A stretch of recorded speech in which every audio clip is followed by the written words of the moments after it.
Voy a hablar de un tema que ha sido muy interesante para mí en los últimos años y también curioso desde el punto de vista intelectual, y son las heminegligencias o algunos síndromes neuropsiquiátricos que no son tan habituales en la clínica.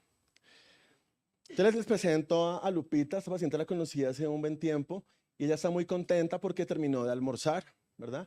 Había tenido una cirugía reciente de un tumor parietal derecho, pero pues evidentemente tiene una heminegligencia espacial izquierda. Ella únicamente atiende el lado derecho de su espacio. Eso vamos a ver que es típico en algunos pacientes con lesiones parietales, y vamos a ver justamente el espectro clínico hasta los síntomas más delirantes y psicóticos que pueden construirse a raíz de este tipo de lesiones. Para definir un poquito algunos conceptos básicos, la heminegligencia es la incapacidad para atender ciertos estímulos presentados al lado opuesto de la lesión. Y es importante esta definición porque uno a veces creería que es que no ven, que tienen como un escotoma o que tienen una ceguera al lado izquierdo, pero realmente es un proceso supracortical más parietal donde hay un fenómeno de inatención, y vamos a ver que esto puede ser casi que invisible para algunos pacientes. Entonces, la heminegligencia puede dividirse básicamente en dos ramas principales. La primera son negligencias motoras, donde la persona no explora el componente motor, o sea, únicamente se explora con la mano derecha o el hemispacio derecho, pero las negligencias más habituales o más frecuentes en la clínica son las que llamamos sensitivas, que pueden ser espaciales, es decir, lo que corresponde como el Lupita, explorar el medio externo izquierdo, o también pueden ser personales, que corresponden básicamente a lo que vamos a hablar más adelante, que es la asomatognosia, que es un tipo de agnosia puesta en el propio cuerpo. Entonces, como ha sido la frecuencia en este simposio, que me ha gustado mucho a través de lo clínico, de los casos, de los relatos, les traigo este primer caso clínico de un paciente que vi hace unos años, masculino de 30 años. Él nace en la Cruz de Lota, en Sinaloa. Ya les muestro un poquito el mapa. Él es licenciado en artes plásticas y ha trabajado como maestro durante mucho tiempo.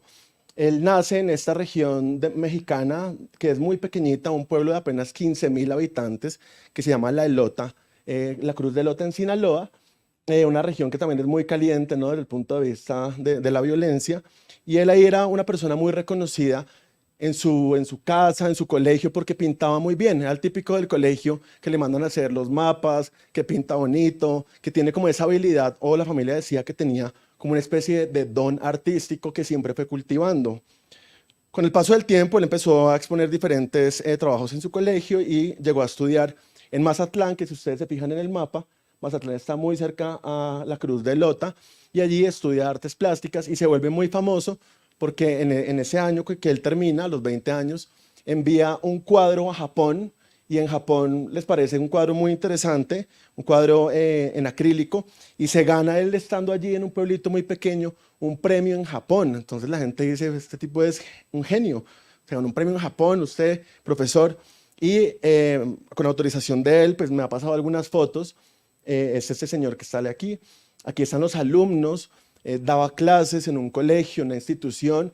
Su vida era alrededor del arte, como profesor, enseñando.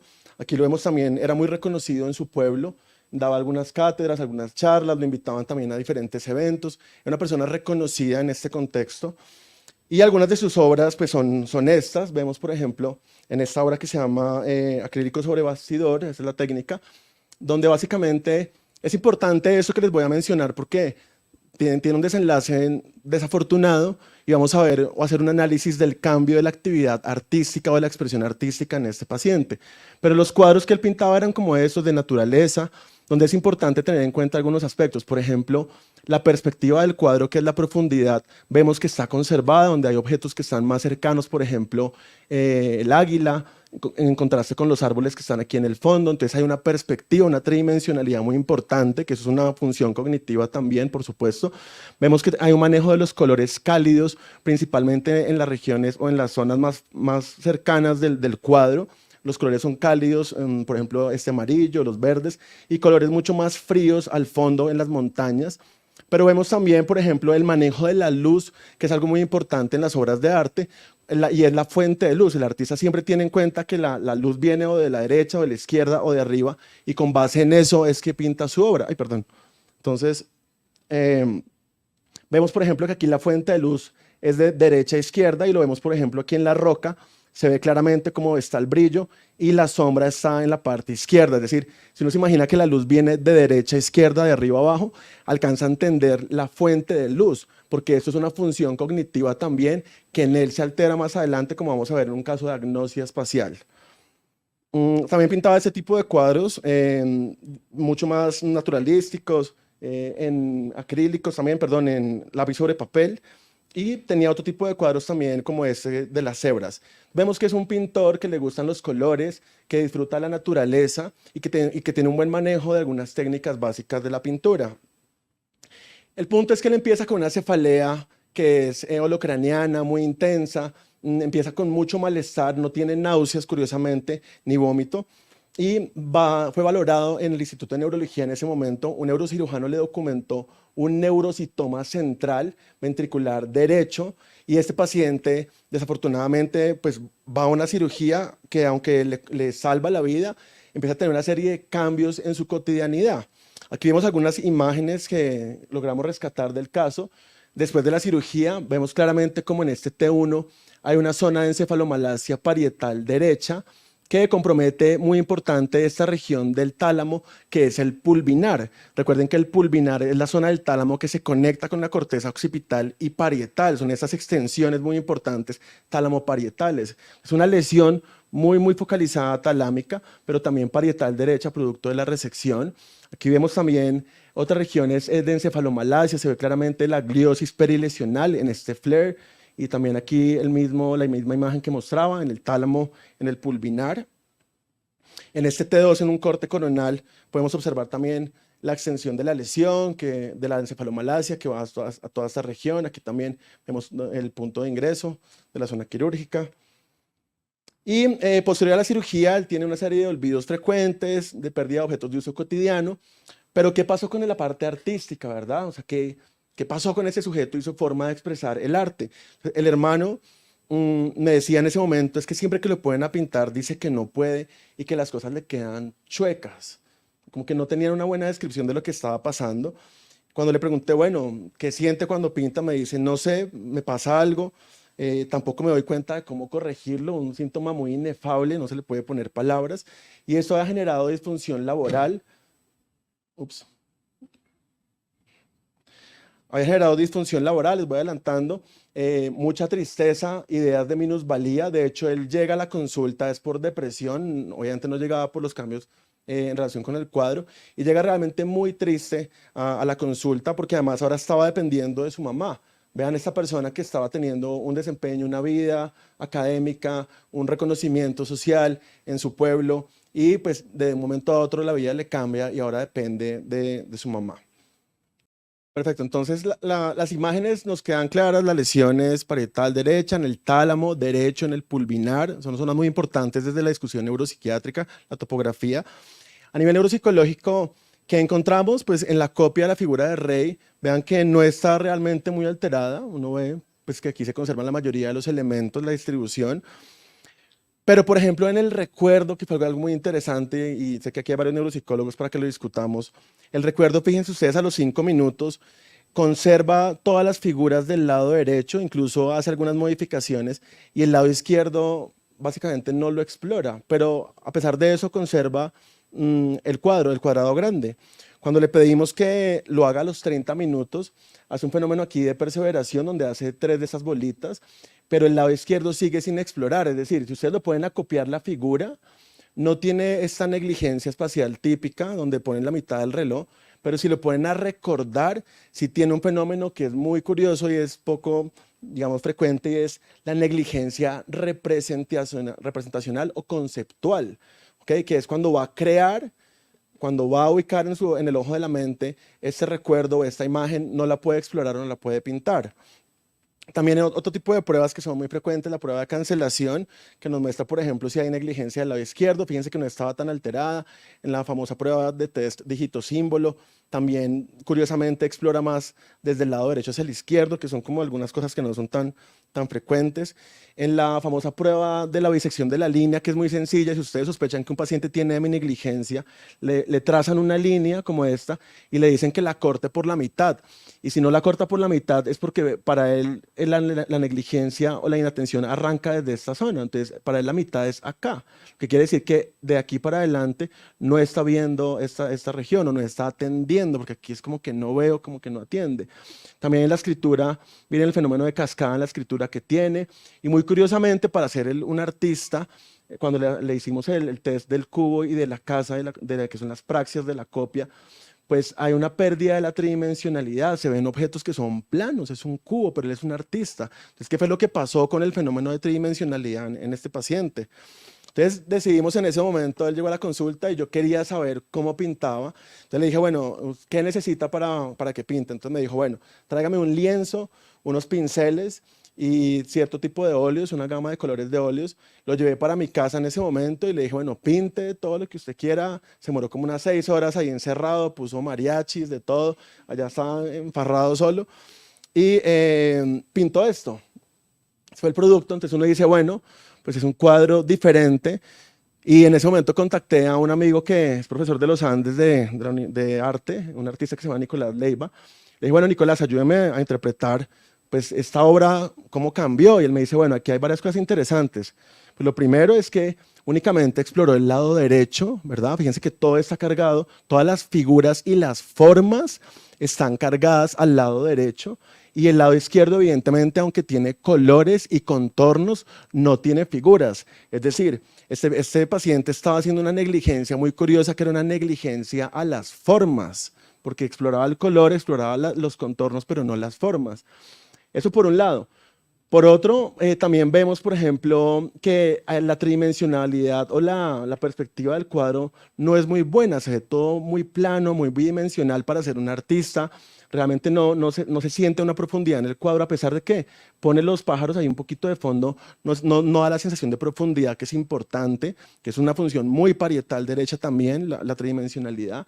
Pero también, si ustedes intentan ubicar la fuente de la luz, ¿dónde dirían que está? Uno dice, bueno, si la luz llega de aquí, del lado izquierdo hacia acá, puede que sí, vean, aquí está un poquito más brillante y aquí está un poquito más oscuro, puede que la fuente de luz esté acá, pero realmente si uno pone la fuente de luz, aquí también habría unas sombras en la montaña, entonces no ubica bien la fuente de la luz, entonces es derecha, es izquierda, como son los planos. Y por supuesto esto llamó la atención porque era una secuela desafortunada de este tipo de enfermedades o de resecciones. Hicimos la búsqueda entonces de otro tipo de negligencias en artistas y encontramos los estudios de Olaf Blank, que son muy interesantes, donde un artista también con lesión parietal derecha tiene una negligencia pero exclusiva para el color, es decir, conservaba las formas pero negligía el color, cosa que no le pasaba a nuestro paciente. Él tenía el color completo, pero era una negligencia de las formas. En este caso lo pueden buscar, una negligencia específica al color.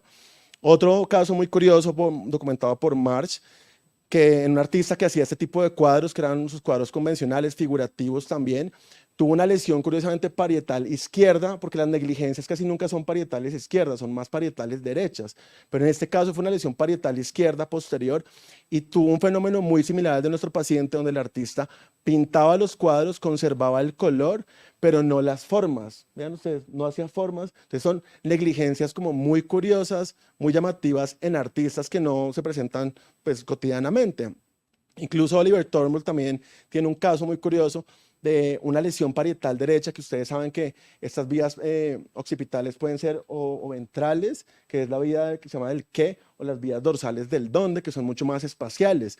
Entonces, en las lesiones parietales derechas también han documentado que ya las imágenes son más difíciles de construir en tercera dimensión y por eso en este caso lo pintan así, ¿no? Pasa de ser esta imagen aparentemente tridimensional a imágenes que son planas. Entonces, todos estos hallazgos nos daban fuerza a pensar que la lesión del paciente había generado dos componentes fundamentales: una negligencia específica a las formas y una agnosia espacial que se estaba documentando con una pérdida de la tridimensionalidad. Entonces le hicimos además una tractografía a este paciente Y encontramos cosas también interesantes. Por ejemplo, vean ustedes aquí donde está la lesión que compromete la corona radiada, que la corona radiada es justamente estas irradiaciones hacia la corteza cerebral. Entonces hay un compromiso muy importante en la corona radiada. Pero también lo que ustedes ven aquí en rojo es el cuerpo calloso. Y si recuerdan parte de la anatomía del cuerpo calloso, hay un compromiso del esplenio y lo que llamamos el forceps mayor, que son las regiones que conectan o comunican la parte occipital y parietal entre ambos hemisferios. Es una lesión muy curiosa, muy documentada a nivel de tractografía. También en esta imagen que la hicimos en un corte coronal, vemos básicamente cómo hay una reducción de las fibras a nivel tálamo cortical derecha. Si ustedes comparan el hemisferio izquierdo, vean la cantidad de fibras que se ven comparado con el derecho. Es decir, si hay una desconexión, estos famosos síndromes de desconexión descritos por Geschwind hace años. Entonces, ya buscando un poquito la anatomía o los casos publicados de mi negligencia también, pues vemos que básicamente las lesiones pueden comprometer regiones frontales, insulares, ahorita que Paula mencionaba, o también parietales. Y que justamente cuando sobreponen los pacientes sin negligencia y con negligencia, vemos que en este punto donde estaba la lesión del paciente, que es como en esta región parietal superior derecha, es como un nodo bien importante para explorar ese tipo de síntomas, que no los exploramos. Si no le hacemos la prueba de disección de la línea, si no lo ponemos a dibujar, si no sacamos el tiempo, si no hacemos la consulta de afán, si nos detenemos, ese caso está interesante, hablemos el hermano, las imágenes, ¿qué más podemos hacer? Si no ampliamos esos casos, se nos van a seguir pasando casos interesantes en la cotidianidad. Aquí también ellos resaltan esta región que justamente mencioné, el parietal derecha, y vemos que en la historia también han habido otros artistas que les ha pasado lo mismo. Un caso muy sonado es el de Anton Rarscheid, un pintor alemán, protagonista de la corriente del realismo mágico. Él tuvo un evento cerebrovascular en la arteria cerebral media derecha hace años, en el 67, y además de quedar con una heminegligencia, quedó además con una prosopagnosia. Y ese era el tipo de cuadros que él hacía. Vean ustedes, son cuadros en blanco y negro, gente como muy seria, realista de alguna manera en la cotidianidad, por ahí parados esperando algo, este otro ahí como en el banco. Y así quedó después de la lesión, ¿no? Pintando muy diferente. Y lo curioso de este caso es que no solamente tiene una negligencia, vean ustedes al lado izquierdo, como no explora mucho el lado izquierdo en su arte, aquí las estructuras están más conservadas en la parte derecha, pero aquí ya el ojo se deforma, el hombro también, igualmente en estos elementos, sino que también lo curioso de este caso de Anton Reichert es que cambió de corriente artística, ¿no? Pasó del realismo al expresionismo. Entonces es curioso que uno de repente tenga una lesión y se pueda volver surrealista o después cubista, y hay muchos papers que hablan de esto, una lesión que te cambia la expresión artística, lo cual pues es bastante inusual y pues por eso se ha publicado. Les invito a ver este caso también. Con el paso del tiempo él fue cambiando un poquito su expresividad artística, pero siempre mantuvo, incluso es hasta más bonita a mi criterio lo que está haciendo actualmente, bueno, lo que hacía en ese momento. Reynold Brown, también muy famoso, artista estadounidense, famoso por dibujar muchos carteles de Hollywood, ya se los muestro. También evento cerebrovascular de la cerebral media derecha. ¿Por qué la derecha? Porque compromete todas estas regiones que estamos hablando. Y él pasó de hacer ese tipo de pósters, de pronto, Juan Carlos, si se acuerda un poquito más, del doctor Arenas, Tarántula y Conga, de pronto ahí, de pronto. Pero digamos que, exacto, ahí está, ¿sí ve? Entonces pasó de pintar esto, que era muy famoso en su época, pues a pintar esto, ¿no? También tuvo un cambio ahí interesante, no exploraba justamente el lado izquierdo, las caras mucho más deformadas, intentaba en la pintura de las mujeres hacer algo de su pelo, de su cabellera, pero no lograba aquí como una naturalidad como lo hacía en la parte derecha. Incluso cuando pintaba también a color, vemos la falta de exploración de las figuras, conservaba el color, pero no tanto las figuras y los detalles derechos. Y por último, un caso muy sonado, el de Federico Fellini. Ustedes recuerdan por películas como Casanova y fue ganador de 4 premios Óscares. Él también tuvo una lesión isquémica parietal derecha que se ve acá. Y lo curioso de Fellini es que él era consciente de la negligencia. Entonces todo el tiempo molestaba con su negligencia cuando le decían que hiciera la prueba de la bisección de la línea que les mostraba antes. Él sabía que la estaba poniendo mal y ponía muñequitos, sabía que esta no era la mitad, pero hacía caricaturas. Y es muy curioso porque se ha descrito como uno de los pocos casos de negligencia con conciencia, o sea, sin anosognosia. ¿Listo? Entonces lo pueden buscar también. Este paper fue publicado en Neurocase hace un par de años, lo pueden buscar también. Es un caso de negligencia espacial, como lo ven, raro, típico a las formas. Ahora vamos a hablar de un caso de negligencia personal o dirigida en el cuerpo que se llama asomatognosia. Es un caso que seguramente también en un momento discutimos con Paula, una mujer de 36 años, psicóloga, desempleada en ese momento. Ella a los 16 años presentó un fenómeno relacionado con el reconocimiento de su propio cuerpo. Cuando la entrevisté me decía, estaba enfrente de una vitrina, iba a bajar un vaso, estiré mi mano izquierda, es importante la lateralidad, estiré mi mano izquierda para agarrarlo y me pregunté, ¿qué es eso que se está moviendo? Después cayó en cuenta que era la mano y posteriormente tuvo una crisis tónico-clónica generalizada. La somatognosia, que es esa falta de reconocimiento del propio cuerpo, que en este caso fue izquierdo, se repitió a los 28 años, un tiempo después, y desde ese entonces empezó a tenerlo de manera intermitente pero persistente. Ella me decía, siento mi lado izquierdo extraño, como si no fuese mía esa mitad. Al principio solo era mi brazo, ya después la pierna, la mitad de la cara, es decir, era todo el componente mi corporal. Es como si no estuviese, necesito tocármela para saber que tengo una pierna, ya se la movía, se la tocaba porque a veces reconocía como si no fuera parte de ella. Sé que es mía porque la veo, pero no porque la siento. Y esto me pasa 2 veces al mes y dura algunos minutos. Tenía este fenómeno ahí como un poquito estereotipado, paroxístico también.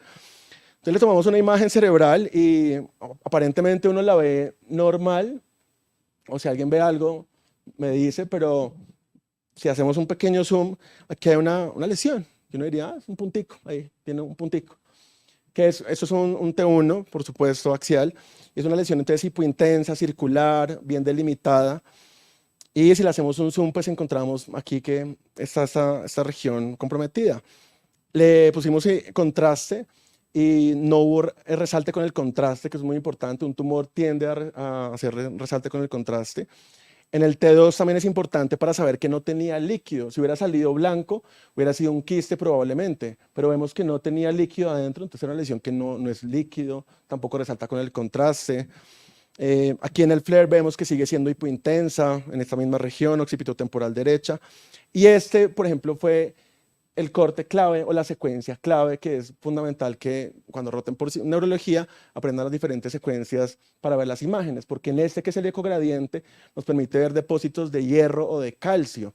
Y en este caso, esto documentado era una lesión con depósito de calcio, es decir, un cisticerco. Tenía un cisticerco occipitotemporal derecho. Obviamente en un TAC se ve mucho más fácil porque en el TAC todo lo que es hueso pues se ve blanco. Entonces ahí se ve la lesión por cisticerco occipitotemporal derecho. Pero dice, está curioso porque los síntomas son como de asomatognosia, son corporales del propio cuerpo. Ella también tenía otros síntomas visuales, de vez en cuando alucinaba con recuerdos, que eso fue muy curioso. Le hicimos un PET en ese momento y encontramos que básicamente había una zona de hipometabolismo occipitotemporal derecha, es decir, donde estaba la lesión estaba hipometabólico. Y ahora que Paula mencionaba las zonas epileptogénicas, un hipometabolismo ahí quiere decir que es una zona epileptogénica.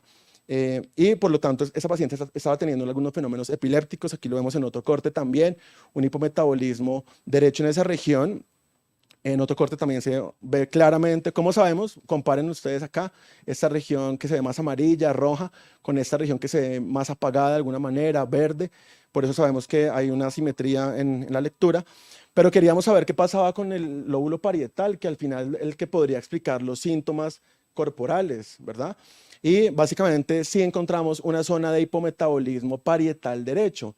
Y eso revisando todos los estudios de Patrick Chauvel, que aquí hicieron un simposio genial donde lo invitaron, el simposio de epilepsia frontal, pues documentamos eso también descrito por él en las zonas que se llaman de déficit funcional, es decir, ustedes pueden tener una epilepsia en una zona, pero pueden tener zonas de déficit funcional distantes por toda la conectividad que tiene el cerebro. Entonces, esta paciente estaba teniendo unas zonas de hipometabolismo parietal derecho, y ya vimos que el parietal tiene que ver tanto con la construcción del medio externo, con la percepción del propio cuerpo, en este caso explicando parte de la somatognosia. Entonces aquí entramos a un terreno que es muy interesante de la neuropsiquiatría, que es la identificación o la construcción del sí mismo o del self, que básicamente depende de 2 elementos, de la sensación de agencia. ¿Y qué es la agencia? Sentir que yo muevo mi mano, que yo tengo voluntariedad sobre mi mano, y vamos a ver que hay condiciones donde uno puede perder la voluntariedad, y también la sensación de propiedad, que básicamente es lo que le pasaba a esta paciente, como que ya mi cuerpo no es mío, la extremidad no es mía, que hace parte de todo el espectro de la asomatognosia. Entonces, es importante la agencia y la propiedad, porque es lo que nos permite explorar la fenomenología del paciente. Es un ejemplo que me da cortesía del doctor Gustavo Barrios, que también viene por aquí a ver pacientes con Parkinson, una paciente con síndrome de mano alien, que es esta. Esto tiene audio, en teoría, si lo puedes poner, por favor.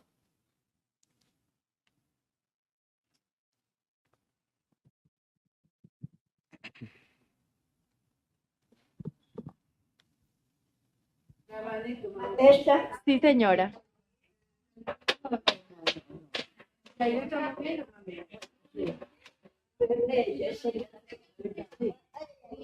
¿Quién la mueve? Ella. ¿Quién es ella? ¿Le duele? Es un síntoma muy complejo donde hay una pérdida de la agencia. Ella se mueve sola y esto no es una corea, es una paciente que tenía una lesión isquémica. Aquí les muestro el TAC, que es occipito temporal, occipito parietal muy grande, parieto occipital derecha, que claramente explicaba este tipo de síntomas que son muy raros, que es el síntoma o el síndrome de la mano alien, donde hay una pérdida de la agencia, que son raros, pero también se ven de vez en cuando. Y en otros casos, que es la pérdida de la fenomenología, perdón, aquí, la fenomenología del síndrome de mano alien es importante porque puede tener diferentes causas. Hay diferentes causas como el síndrome corticobasal, que es muy frecuente. Bueno, cuando ustedes vean un paciente con síndrome de mano alien, es clave que exploren si tiene alguna atrofia focal, como el síndrome corticobasal, que es fundamentalmente la más frecuentemente asociada a síndrome de mano alien. Pero también pueden haber lesiones desmielinizantes, también pueden haber enfermedad Creutzfeldt-Jakob, enfermedad por priones que se manifiesten así. Entonces es importante saber que hay muchas causas de síndrome de mano alien, aunque no es muy frecuente también. En este estudio compararon 9 casos donde sobreponen básicamente todas las lesiones y encuentran un nodo muy interesante que es en la región parietal derecha, muy cerca al surco intraparietal derecho, que tiene que ver con todos este tipo de síntomas tan curiosos y neuropsiquiátricos tan atípicos. Entonces, siempre que hayan lesiones a este nivel, es importante explorar también. Y ya en cuanto a la sensación de propiedad, hablamos de agencia y hablamos de propiedad, ¿verdad? Como la propiedad, la sensación de que ese cuerpo es mío o esta extremidad me pertenece.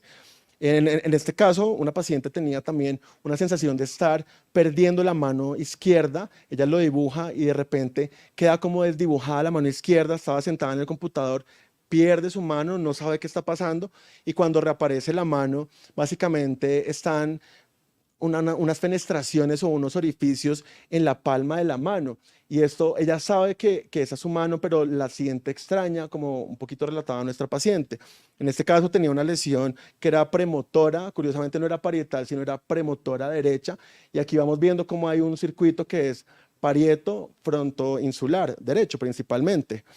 Otras alteraciones mucho más raras, ya para terminar, de la representación del sí mismo o del self. Fue un caso que justamente cuando Álvaro estaba ahí en la Inmaculada, que nos conocimos también, una paciente de 61 años, femenina, que llega a la consulta con el brazo completamente envuelto como en una sábana y me dice: "Shh, silencio, silencio, doctor, porque lo va a despertar". Y pues yo dije, bueno, pues debe tener un bebé esos que le ponen 30 ruanas encima. Y dice, no, se preocupa por su alimentación, es que no ha comido, está muy juicioso. Y yo, bueno, ok. Y pues la familiar se me hacía como cara de que no, no, nada de lo que dice corresponde, ¿no? Al típico familiar que está allá atrás desautorizando todo lo que dice el paciente. Y cuando me muestra la imagen tenía una lesión también isquémica parietal derecha. Ese tipo de síntomas son también raros, porque se llama personificación y es cuando le atribuyen una personalidad a la extremidad. Entonces hay casos descritos que la extremidad es un perro, que es el tío, que es el hijo, que es una mascota, que es un gato. Incluso aquí lo intentan dibujar también así, donde se le da una personificación, una personalidad a la extremidad. Aquí ya obviamente raya con lo delirante, pero eso no se le va a quitar con un antipsicótico, ¿no? Esto no es un problema de exceso de dopamina, esto tiene una comprensión diferente. Los pacientes casi siempre tienen síntomas transitorios, pero pues sí es clave saberlo y saber su origen en este tipo de lesiones. Otro más raro o atípico es este caso descrito de misoplejía, que la misoplejía es el odio hacia la extremidad pléjica habitualmente, entonces la tratan mal, le dicen groserías, se la cortan, le pegan y es un odio genuino hacia la extremidad. Lo que le llamó la atención en este caso es que aquí no había hemiplejía, sino simplemente había un odio súbito y un video de la paciente que discute en este caso en 2006. Du schießt du. Ja. Du verdammter Schießer. Ja. Kannst nicht mal deinen Laden umflüchten. Ja. Also sie hat.